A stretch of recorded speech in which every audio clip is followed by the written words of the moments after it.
happened, including who was involved in putting together the state-by-state reports, and what the metrics were to assign that, final grade for each state? Well, it was done by a collection of smart and brilliant people on our economic team that you probably wouldn't necessarily identify on the street, but sounds like a good profile piece to me. But they work to identify what the needs are in the states. I don't know that I have the exact process to outline for you, but maybe you can work with state officials and local departments as well to decide what each state needs. What the needs are. I'm happy to check and see if there's more about the process that we can share. Okay, great. Thank Sure. you. Go ahead. Yes, you talked about paying for the infrastructure bill. Is the president set on raising the corporate tax rate as the way to do that, even though Republicans are saying it's a red line, or is that also open to negotiation? It's all open to negotiation, but I will say that having corporations pay their fair share, raising the rate to a rate that is still lower than it has been, aside from a few years since World War II, the President feels is an entirely reasonable, appropriate, effective way to pay for this package. There are other proposals that have been put out there, including user fees. The President doesn't feel that we should pay for this package on the backs of the American people, but he's certainly eager to hear ideas from Democrats and Republicans on alternatives. And then, Senator John Cornyn called Joe Biden's tweets unimaginably conventional and said that his comments were largely scripted and questioned whether he was really in charge. Does the White House have any reaction to that? Well, I can confirm that the President of the United States does not spend his time tweeting conspiracy theories. He spends his time working on behalf of the American people. Go ahead. Oh, go ahead. Josh, you went. Go ahead. Help me correct? Yep, go ahead. Great, thanks, Jen. So just to piggyback off on the corporate tax rate, Yeah. Senator Manchin said that he only supports raising it to 25%, that's his line in the sand. What's the White House response to that? And has the President or Secretary Buttigieg spoken to Manchin about that corporate tax rate? Well, we are in regular touch with a range of officials, senators, members of Congress. There have been dozens and dozens of meetings and briefings. I don't have a specific readout of our engagements with Senator Manchin. I'm sure he could share that with all of you. But I would say that we're certainly encouraged to hear that Senator Manchin is open to raising the corporate tax rate as a means of potentially paying for a historic investment in our nation's infrastructure, and most importantly, to creating jobs. And the President is happy to hear ideas or alternatives for how this plan and package should be paid for. His primary focus is on this investment, on creating jobs, on helping put back to work the millions of men and women who don't have college degrees, on ensuring we're evening the playing field, on doing what we can to compete with China over the long term. There are disagreements about how to pay for it. We're happy to have a discussion about that. And then two more quickly. There appears to be a large deployment of Russian land forces towards the border with Ukraine. What is the administration prepared to do if Russia moves to invade eastern Ukraine? Well, first let me say we are concerned, as I've said in the past, but we've been, of course, watching it over the course of the weekend about the increasing aggression of Russian forces on the border.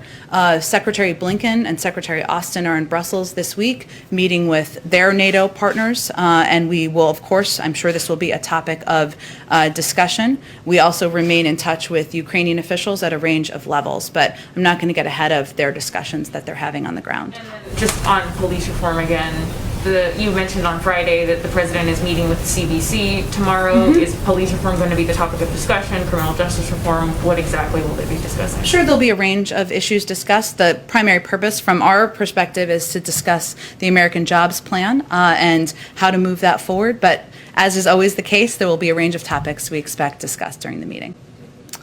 Do we have to gather? It's 12:45. I think it's 1 o'clock. 12:55. Okay, 10 more minutes. Alex is so responsible for keeping track. She is. Yeah, go ahead. When can we expect to see the President announce the American Family Plan that was supposed to be coming soon? When can we look for that? Also, there's some talk about making the expanded child care tax credit permanent. Or is the administration looking at extending it or making it permanent at this point? So the President believes there's a huge benefit of the child tax credit. That's why he put the child tax credit in his ARP, American Rescue Plan, because he feels it's important, it's vital. It will help get the 2 million women who are out of work back to work, hopefully back into the workforce. Expect you'll hear more on the American Families Plan in the coming weeks, but I don't have an exact date for you quite yet. Nothing on whether or not the administration is considering making it permanent or just extending it. I don't have anything more to preview for you on the American Families Plan, although just to reiterate, the President believes the child tax credit is a way to help American families and especially all of the working moms out there who are trying to make ends meet. Go ahead. Me? Yeah, go ahead. ahead. So I want to follow up on a question I asked, I feel like it's a month ago now. It may have been. The New York Times last week came out with the story that Mississippi was having a hard time getting folks vaccinated, but it's not just Mississippi. It's a bunch of other rural states, Ohio, Oklahoma. They're at 34% vaccination rate. Even so, opening up vaccines to out-of-staters. I know we talked a little bit about before the preliminary steps. Has the White House been in touch with these governors to see what they can do now? Because of course this impacts herd immunity and the goals of the White House just to get these shots in arm. Well, there are a number of steps that we've taken in the recent weeks, including launching the Community Corps, which is our program to provide fact-based messages into the hands of local messengers. So we're now working with more than 4,000 organizations that have signed up so far across the country, including in a number of the states that you mentioned. We're also investing $3 billion to states and community-based organizations to strengthen vaccine confidence in the highest risk and hardest hit communities. And often people think of that as just Black and brown communities, and that is not. As you've noted, that is also conservative communities, white evangelicals. It's a range of communities around the country. What we found to be most effective is to work with these local organizations. So faith-based organizations, community health organizations, civic leaders, and others who can really get this message deeply in communities. We've also had a number of our members of our COVID team, from Dr. Fauci and Dr. Collins, participate in a range of media interviews. You know, an example is Dr. Collins participated in the 700 Club. Dr. Nunez-Smith hosted a faith leaders roundtable. We're also we've run PSAs on the deadliest catch. We're engaged with NASCAR and Country Music TV. We're looking for a range of creative ways to get directly connected to white conservative communities. We won't always be the best messengers, but we're still trying to meet people where they are, but also empower local organizations. And just quick follow-up, does the White House endorse these states opening up their vaccines to folks from out of state? You know, these do expire, so rather than them sitting on the shelf, they're going to go to somebody else. Well, these states are all going to have their own implementation plans, and we certainly work with them to advise how to distribute the vaccines as equitably as possible and as effectively and efficiently around states. No state is 100% vaccinated, as we know. So our focus has been working with them on how to get them to the communities that are the hardest hit. Go ahead. Sorry, go ahead. Go ahead. Thanks. So why hasn't President Biden signed the presidential determination that would lift former President Trump's immigration policies, including the 15,000 person refugee cap? It's an issue he remains committed to, as he announced. I just don't have an update on the signing of the paperwork. Okay. And equity was cited as the reason for which the White House decided against surging vaccines in Michigan. The administration is surging FEMA vaccinators. What makes the vaccine different? Well, I would say, I think it's important to understand how we've approached vaccine distribution from the beginning. It's done with equity in mind. It's done with the population, the adult population in mind. We don't pick by our friends. We don't pick through a political prism. We pick through what is most effective to be fair and equitable around the country. We also made an announcement during the transition that we were not going to hold on to a big supply. We distribute and get the supply out as quickly as possible. So that's why our focus is on working with states like Michigan to surge testing, surge tracing, surge the distribution of therapeutics, areas where we have the ability to provide additional help, additional resources, but we're not in a place, nor will we be, where we take supply from one state to give it to another. Okay, I see. Go ahead. Follow up on Brittany's question about vaccines.